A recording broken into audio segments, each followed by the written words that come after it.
بسم اللہ الرحمن الرحیم۔ السلام علیکم ورحمۃ اللہ وبرکاتہ۔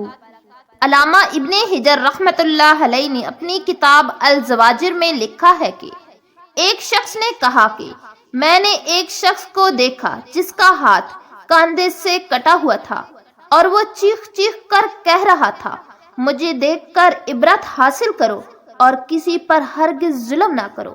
میں نے آگے بڑھ کر اس سے پوچھا، میرے بھائی تیرا کیا قصہ ہے؟ اس شخص نے جواب دیا، بھائی میرا قصہ عجیب و غریب ہے۔ دراصل میں ظلم کرنے والوں کا ساتھ دیا کرتا تھا۔ ایک دن کا ذکر ہے، میں نے ایک مچھیرے کو دیکھا جس نے کافی بڑی مچھلی پکڑ رکھی تھی۔ مچھلی مجھے پسند آئی، میں اس کے پاس پہنچا اور کہا، مجھے یہ مچھلی دے دو۔ اس نے جواب دیا، میں یہ مچھلی تمہیں نہیں دوں گا، کیونکہ اسے فروخت کر کے اس کی قیمت سے مجھے اپنے بال بچوں کا پیٹ پالنا ہے۔ میں نے اسے مارا پیٹا اور اس سے زبردستی مچھلی چھین لی اور اپنی راہ لی۔ جس وقت میں مچھلی کو اٹھائے جا رہا تھا، اچانک مچھلی نے میرے انگوٹھے میں زور سے کاٹ لیا۔ میں مچھلی لے کر گھر آیا اور اسے ایک طرف ڈال دیا۔ اب میرے انگوٹھے میں ٹیس اور درد اٹھا اور اتنی تکلیف ہونے لگی کہ اس کی شدت سے میری نیند اڑ گئی۔ پھر میرا پورا ہاتھ سوج گیا۔ جب صبح ہوئی تو میں طبیب کے پاس آیا اور اس سے درد کی شکایت کی۔ طبیب نے کہا، یہ انگوٹھا سڑنا شروع ہو گیا ہے، لہذا بہتر ہے کہ اس کو کٹوا دو، ورنہ پورا ہاتھ سڑ جائے گا۔ میں نے انگوٹھا کٹوا کر نکلوا دیا، لیکن اس کے بعد سڑن ہاتھ میں شروع ہوئی اور درد کی شدت سے میں سخت بے چین ہو گیا اور سو نہ سکا۔ لوگوں نے مجھ سے کہا کہ ہتھیلی کاٹ کر نکلوا دو۔ میں نے ایسا ہی کیا۔ اب درد بڑھ کر پونچوں تک پہنچ گیا۔ میرا چین اور نیند سب اڑ گئی اور میں درد کی شدت سے رونے اور فریاد کرنے لگا۔ ایک شخص نے مشورہ دیا کہ کوہنی سے ہاتھ الگ کر دو۔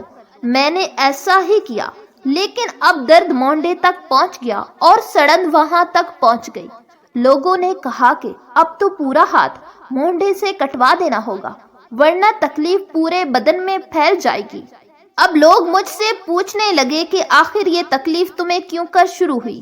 میں نے مچھلی کا قصہ انہیں سنایا۔ انہوں نے کہا، اگر تم ابتدا میں مچھلی والے کے پاس جا کر اس سے معافی مانگتے، اسے کہہ سن کر راضی کر لیتے اور کسی صورت میں مچھلی کو اپنے لیے حلال کر لیتے، تو تمہارا ہاتھ یوں کاٹا نہ جاتا۔ اس لیے اب بھی جاؤ اور اس کو ڈھونڈ کر اسے خوش کرو، ورنہ تکلیف پورے بدن میں پھیل جائے گی۔ اس شخص نے کہا، میں نے یہ سنا تو مچھلی والے کو پورے شہر میں ڈھونڈنے لگا۔ آخر ایک جگہ اس کو پا لیا۔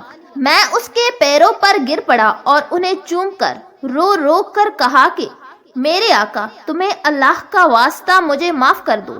اس نے مجھ سے پوچھا، تم کون ہو؟ میں نے بتایا، میں وہ شخص ہوں جس نے تم سے مچھلی چھین لی تھی۔ پھر میں نے اس سے اپنی کہانی بیان کی اور اسے اپنا ہاتھ دکھایا۔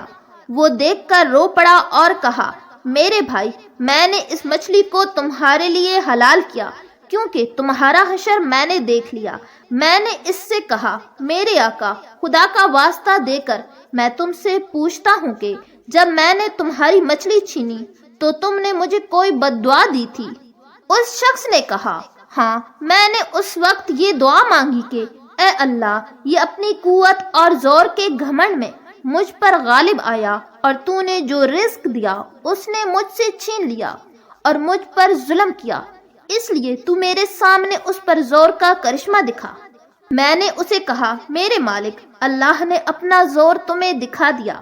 اب میں اللہ کے حضور میں توبہ کرتا ہوں اور وعدہ کرتا ہوں کہ کسی ظالم کی مدد ہرگز نہیں کروں گا، نہ کبھی خود ظلم کروں گا، نہ ان کے دروازے پر کبھی جاؤں گا، اور انشاءاللہ جب تک زندہ رہوں گا اپنے وعدے پر قائم رہوں گا۔ کسی شاعر نے کیا خوب کہا ہے، جب تمہیں اقتدار حاصل ہے کسی پر ہرگز ظلم نہ کرو، کیونکہ ظلم کا انجام ندامت اور شرمندگی ہے۔